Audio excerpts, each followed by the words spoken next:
now. I'm trying to go home. It's on this. Which is never.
What's good, everybody? It's your boy Nelly. We back with another sneaker review, and y'all already know what it is. The Nike Hyperdunk 2016. So for all y'all who don't know, I'm using this app called Snubs to help keep track and share my performance reviews so that fans can communicate with me to share their opinions and to share their thoughts or ask me for any questions in regarding some of my stuff. Snubs is a free app and it's a cool way to explore some of the interests that you and others might like.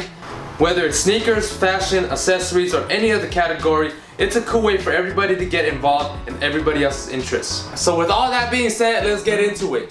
As usual, we're starting off with the traction. The Hyperdunk 2016 has a translucent rubber outsole that has durable multi-surface traction. The outsole also extends up the sidewalls for enhanced grip. The traction in the Hyperdunk line is always solid. Same goes for the 2016. Extremely good traction on clean courts and pretty good traction still on moderately dusty courts. The traction on the Hyperdunk 2016s are pretty similar to the Kyber 2s, but not exactly on that high of a level in terms of grip. But overall, I wasn't having that much problems in terms of grip in these. As far as materials, there's two different types of materials for both models. The standard model has a mesh infused upper with fuse on the lateral side and mesh on the medial side, while the Flyknit model has almost a complete Flyknit upper. Let me start off by saying that the Flyknit model didn't feel as good as I expected it to be, whereas the mesh infused model actually felt better for me. And going back to when I said that the Flyknit model did not have a full complete upper, that is because in the whole toe box area is back glue behind it.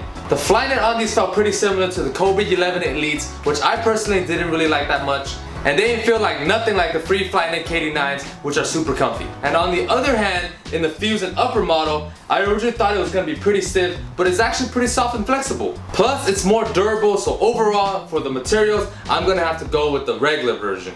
Moving on to the support and lockdown. For the Flyknit model, it has a breathable knit-in compression sleeve that gives snug support while allowing flexibility through the ankle. They have flywire cables integrated with the laces in both models for a lockdown midfoot. In terms of support and lockdown, again, I'm going with the standard model due to the fact that with the mesh and combo upper, it gives you more support compared to the Flyknit upper. The Flyknit model is more loose, plus it has heel slippage, whereas in the standard model, it has a higher ankle collar that gives you more padding and support above your ankles. And this knit compression sleeve right here, to me, I feel like it's pretty useless. It doesn't give you any support whatsoever. Moving on to the cushioning, both the standard and Flyknit models have a 5-line midsole for responsive cushioning. But in the Flyknit model, it has full-length Zoom Air, whereas the standard model only has Zoom Air in the heel and forefoot.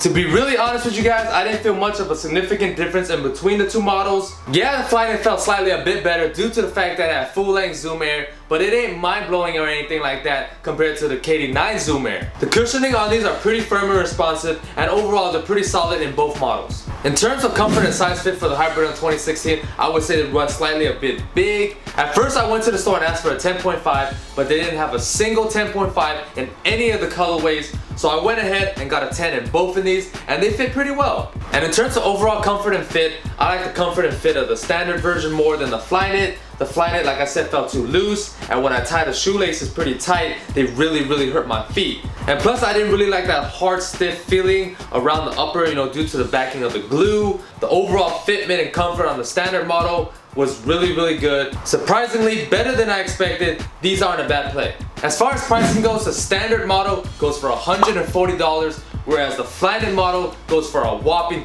$200. I'm gonna be real straight up with y'all and tell you not to waste your money and spend $200 on the Flyknit model unless you get it for like a super discount or something. Because for $60 less, $140 for the standard model, it really outperforms the Flyknit model in my experience. Unless you're a baller and you just have money to spend like that and you want to cop the Flyknit model, that's on you. And for my overall rating for the Hyperdunk 2016, we're gonna start off with the standard model. I'm gonna give these an 8 out of 10. These kicks are a solid hoop shoe. They got good traction, solid support and lockdown, and overall a good solid feel in terms of comfort and size fit.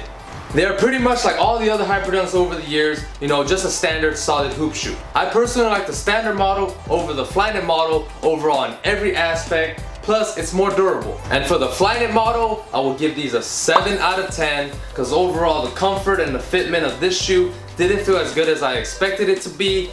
And especially with the $200 price tag, I don't think the Flyknit model is worth as much to how well it performs. And overall, the 2016 Hyperdunks is a solid hoop shoe. You can't really go wrong with them. They ain't nothing crazy like your player signature type of shoes. They're more of your typical team basketball type of kicks. But at the end of the day, they're still a pretty solid hoop shoe. Alright, so I'm gonna put both of these on the shelf right now, and I'm gonna take a picture and put it on Snubs, and I want you guys to vote and comment to see which one you guys like better.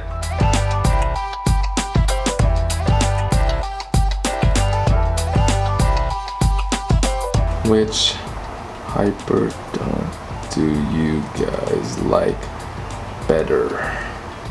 Comment down below. I'm gonna go to edit, shelf, put it in the Nike Jordan. Done. Oh, there it is.